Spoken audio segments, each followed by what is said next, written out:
Good morning. ഒരുപാട് ചോദ്യങ്ങൾ ഞാൻ ചോദിക്കും. ആരാണ് ശ്രദ്ധിക്കാത്തത് അവരോട് മാത്രമേ ചോദിക്കൂ. ശ്രദ്ധിക്കാത്തവർ ആരെങ്കിലും ഉണ്ടെങ്കിൽ ചോദ്യം ചെയ്യും. തുടങ്ങട്ടെ. ഇന്ന് കാര്യമായിട്ട് ഫിലോസഫി ഒന്നും പറയുന്നില്ല. ഇന്ന് പ്രാക്ടിക്കൽ ആയിട്ടുള്ള കുറെ കാര്യങ്ങളെ പറ്റി, അതായത് സ്റ്റാർട്ടപ്പുമായിട്ട് ബന്ധപ്പെട്ടിട്ട് എന്റെ ഒരു ട്രെയിനിങ് പ്രോഗ്രാം ഉണ്ട്, 1 day ട്രെയിനിങ് പ്രോഗ്രാം. അതിന്റെ ചെറിയൊരു പാട്ട് മാത്രമാണ് ഇവിടെ പറയുന്നത്.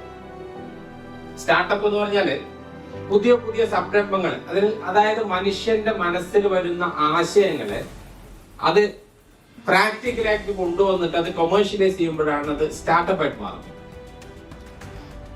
പല ആശയങ്ങളുണ്ടാവും. എപ്പോഴാണ് നമുക്ക് ആശയങ്ങൾ വരുന്നത്? നമ്മുടെ ബസ്സിൽ യാത്ര ചെയ്യുമ്പോൾ 3 മണിക്കൂർ വിൻഡോ സൈഡിൽ യാത്ര ചെയ്യുകയാണെങ്കിൽ നമുക്ക് 500 ആശയങ്ങൾ വരും. പ്രാക്ടിക്കലായിട്ട് അത് വരുമോ ഇല്ലയോ ഒന്നുള്ള അറിയില്ല. ബസ്സിന് പുറത്ത് താഴോട്ട് ഇറങ്ങുമ്പോഴേ ചിലപ്പോൾ ഈ ആശയങ്ങൾ മുഴുവൻ വാനത്തിലേക്ക് ഉയർന്നിട്ടുണ്ടാകും. ആശയങ്ങളെ അത് പ്രായോഗികവൽക്കരിച്ചിട്ട് അത് നമുക്ക് ഒരു കൊമേഴ്ഷ്യൽ ആയിട്ട് മാറ്റാൻ പറ്റിക്കഴിഞ്ഞാൽ അതാണ് സ്റ്റാർട്ടപ്പ് എന്ന് പറയുന്നത്. ഒരുപാട് സ്റ്റാർട്ടപ്പുകളെ പറ്റി നിങ്ങൾക്ക് അറിയാൻ പറ്റും അല്ലെ? ഊബർ അറിയാം, ഓല അറിയാം, പിന്നേതാ സ്വിഗ്ഗി അറിയാം.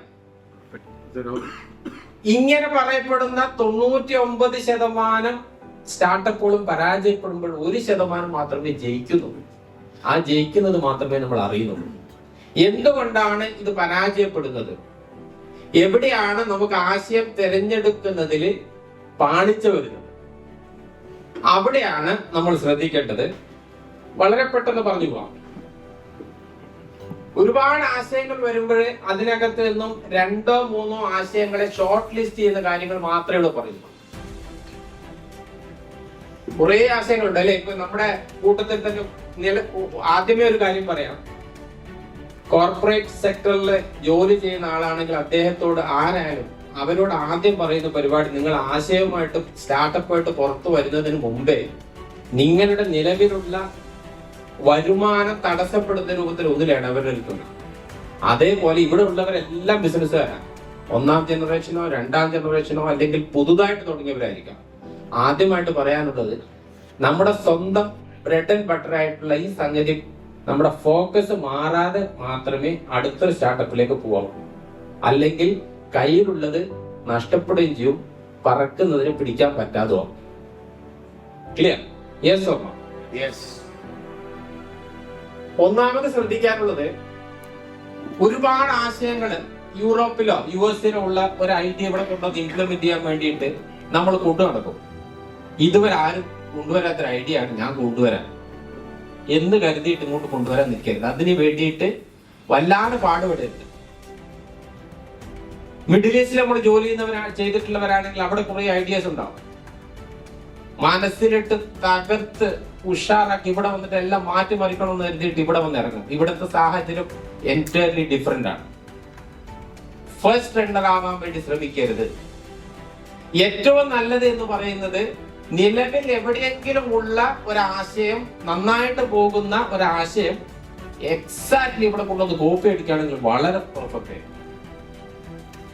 അത് അവര് ചെയ്യുന്നതിനേക്കാൾ മികച്ച രൂപത്തിൽ ചെയ്യാൻ പറ്റും നോക്കാം. എനിക്കൊരു ആശയം ഉണ്ടായിരുന്നു. ഓരോരുത്തരും കരുതല്ലോ എന്റെ ആശയം വേറെ ആൾ കോപ്പി അടിച്ചു. BNA ജോയിൻ ചെയ്ത ആദ്യ സമയത്ത് എനിക്കൊരു ഒരാശയം ഉണ്ടായിരുന്നു. ആ ആശയം ഇവിടെ കോപ്പി അടിക്കപ്പെട്ടിട്ടുണ്ട്. നമ്മുടെ ഷിജോ, ഉബൈസ് ഭായ്, ദെൻ മിഷാനും കൂടിയിട്ട് ക്ലീനിങ് കമ്പനി കൊടുക്കും. വളരെ മുമ്പ് എനിക്ക് ആശയം ഉണ്ടായിരുന്നു. എന്റെ ആശയം പ്രാക്ടിക്കലാക്കിട്ട് കൊണ്ടുവരാൻ എന്നെ കൊണ്ട് പറ്റിയില്ല. എന്റെ മനസ്സിൽ വേറൊരു ആശയം ഉണ്ടായിരുന്നു. നമ്മുടെ ഹരീന്ദ്രൻ സാറിനോട് ഞാൻ പറഞ്ഞിട്ടുണ്ടായിരുന്നു. അദ്ദേഹം ഒബ്സർവ് ചെയ്തിട്ട് പറഞ്ഞു, നല്ല ആശയമാണ്. അൺഫോർച്ചുനേറ്റ്ലി എൻഡ് ഓഫ് ദി ഗെയിമില് അത് മുന്നോട്ട് പോകാൻ പറ്റില്ല എന്ന് എനിക്ക് മനസ്സിലായി. ആശയങ്ങൾ വരാത്തത് കൊണ്ടല്ല പ്രശ്നം, അത് പ്രാക്ടിക്കലായിട്ട് ഇംപ്ലിമെന്റ് ചെയ്യുമ്പോഴുള്ള പ്രായോഗിക ബുദ്ധിമുട്ടുകൾ കൊണ്ടാണ് പറ്റാത്തത്. ഫസ്റ്റ് റണ്ണർ ആവാൻ ശ്രമിക്കരുത്. സ്വിഗ്ഗിയുടെ അല്ലെങ്കിൽ ആമസോണില് പ്രൈമിന്റെ മെമ്പർഷിപ്പ് നിങ്ങൾക്ക് ഉണ്ടെങ്കിൽ നിങ്ങൾ ഓർഡർ ചെയ്ത പ്രോഡക്റ്റ് ഇന്ന് തന്നെ അവർ ഷിപ്പ് ചെയ്ത് കഴിഞ്ഞാൽ നിങ്ങൾ ഈ കമ്പനിയെ പറ്റിയിട്ട് 4 ആളോട് പറയും, നല്ലത് പറയും. അതാണ് നെറ്റ് പ്രൊമോട്ടർ സ്കോർ. പോസിറ്റീവായിട്ട് പറയൂ, നെഗറ്റീവായിട്ട് പറയില്ല.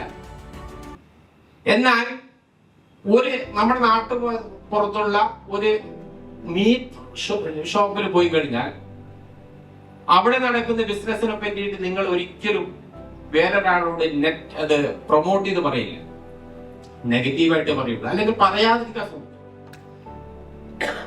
ഏതാണോ നെറ്റ് പ്രൊമോട്ടർ സ്കോർ മോശമായിട്ടുള്ള ഏരിയ അതെടുത്ത് പിടിച്ചു കഴിഞ്ഞാൽ ഏറ്റവും നല്ല ആശയമായിട്ട് മാറാനുള്ള സാധ്യത ഉണ്ട്. ഏറ്റവും നല്ല ഉദാഹരണം എന്ന് പറയുന്നത് ഈ കോലൈസ് എന്ന് പറയുന്ന സംഗതി ചെറിയ പ്രായത്തിൽ നമ്മൾ ഏറ്റവും കൂടുതൽ കഴിച്ചായിരിക്കും അല്ലെ. കോലൈസ് അല്ലെങ്കിൽ ചിരണ്ടി എന്നൊക്കെ പറഞ്ഞിട്ട് അത് പുതിയ രൂപത്തിൽ ഇപ്പൊ വന്നുകൊണ്ടിരിക്കുന്നുണ്ടല്ലോ. തളിപ്പറമ്പിൽ ഒരുപാട് കമ്പനികളുണ്ട്. നമ്മുടെ നാട്ടിൽ പ്രശ്നം എന്ന് വെച്ച് കഴിഞ്ഞാൽ ഒരാളൊന്ന് തുടങ്ങി കഴിഞ്ഞാൽ തൊട്ടടുത്ത് വേറൊരാൾ കൊണ്ടുവന്നിട്ട് അത് തന്നെ തുടങ്ങും, രണ്ടും കൂടും. മനസ്സിലാക്കേണ്ടത് പഴയ കാലത്ത് നടന്ന ഒരു ബിസിനസ് പുതിയ രൂപത്തിൽ കൊണ്ടുവരാൻ പറ്റുകയാണെങ്കിൽ chances of getting success is very high. ഇതാണ് പ്രാഥമികമായിട്ട് പറയാനുള്ളത്. ദെൻ നിങ്ങളുടെ മനസ്സിൽ 4-5 ആശയം ഉണ്ടെങ്കിൽ അതിനകത്ത് ഷോർട്ട് ലിസ്റ്റ് ചെയ്യാനുള്ള ഒരു മെത്തേഡാണ് 7 വഴികൾ പറഞ്ഞുതരും. അതോടെ ഇന്നത്തെ എഡ്യൂസ്റ്റോട്ട് തീരും. ഒരാശയം മനസ്സിലുണ്ടെങ്കിൽ ആ ആശയം റോ ആയിട്ട് നിങ്ങളുടെ മനസ്സിൽ വെക്കുന്നതിന് പകരം അതിന് എത്രയും പെട്ടെന്ന് പേരിടണം. ക്ലീനിങ് കമ്പനി തുടങ്ങുന്നുണ്ടെങ്കിൽ ആദ്യം ചെയ്യേണ്ടത് ക്ലീനിങ് കമ്പനിക്ക് പേരിടലാണ്. ഏറ്റവും ഭംഗിയുള്ള പേരിടാൻ ഇപ്പൊ എളുപ്പമാണ്.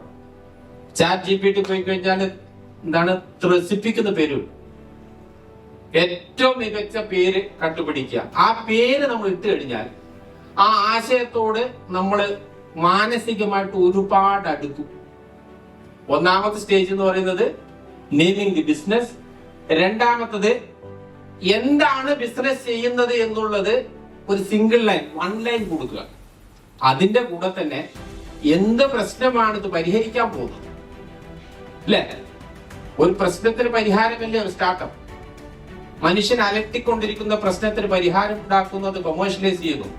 എന്ത് പ്രശ്നമാണ് പരിഹരിക്കാൻ പോകുന്നത് എന്നുള്ള 1 ലൈൻ കൊടുക്കുക. നിർബന്ധമായിട്ടും ഒരു ലോഗോ ഉണ്ടാക്കുക. പേരായി ലോഗോ ആയി 1 ലൈനറായി. ലോഗോ ഇതേമാതിരി ഉണ്ട്. എന്താണ് ഫ്രീലാൻസർ ഇഷ്ടംമാതിരി ഉണ്ട്. അല്ല എങ്കിൽ നിങ്ങൾ പോയി കഴിഞ്ഞാൽ അഗെയിൻ ആർട്ടിഫിഷ്യൽ ഇന്റലിജൻസിലുണ്ട്, ഇഷ്ടംമാതിരി ഓപ്ഷൻസ് ഉണ്ട്. ലൂക്ക എന്ന് പറഞ്ഞിട്ട് സൈറ്റ് ഉണ്ട്. അവിടെ പോയി കഴിഞ്ഞാൽ നിങ്ങൾക്ക് ഐഡിയാസ് ഉണ്ട്. എന്താണ് നിങ്ങളുടെ കാറ്റഗറി, എന്താണ് പേര്, എന്താണ് 1 ലൈനർ കൊടുത്തു കഴിഞ്ഞാൽ എക്സാക്റ്റ് ആയിട്ട് നിങ്ങൾക്ക് നല്ല ലോഗോ കിട്ടും. ലോഗോ ഉണ്ടാവുന്നു.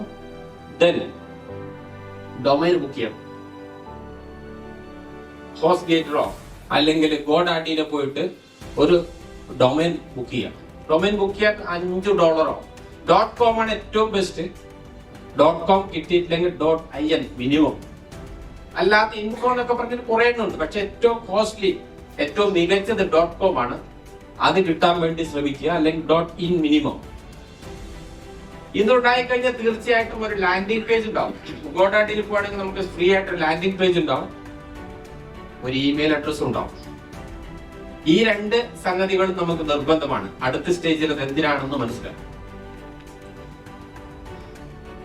ഇത്രയായി കഴിഞ്ഞാൽ ഒരു ഓൺലൈൻ ക്യാമ്പയിൻ നടത്തണം. ഫേസ്ബുക്കിലോ ഗൂഗിളിലോ ഒരു ഓൺലൈൻ അഡ്വർടൈസിങ് ക്യാമ്പയിൻ നടത്തണം. നമ്മുടെ കയ്യിൽ ഐഡിയാസ് കംപ്ലീറ്റ് ആയിട്ട് പൂർത്തിയായിട്ടില്ല. എന്നാലും എന്താണ് ഇത് വരാൻ പോകുന്നത് എന്നുള്ളതിനെ പറ്റിയിട്ട് ഒരു ഐഡിയ ഉണ്ടാക്കാൻ, ഇത് വിജയിക്കുമോ ഇല്ലയോ നമുക്കറിയില്ല.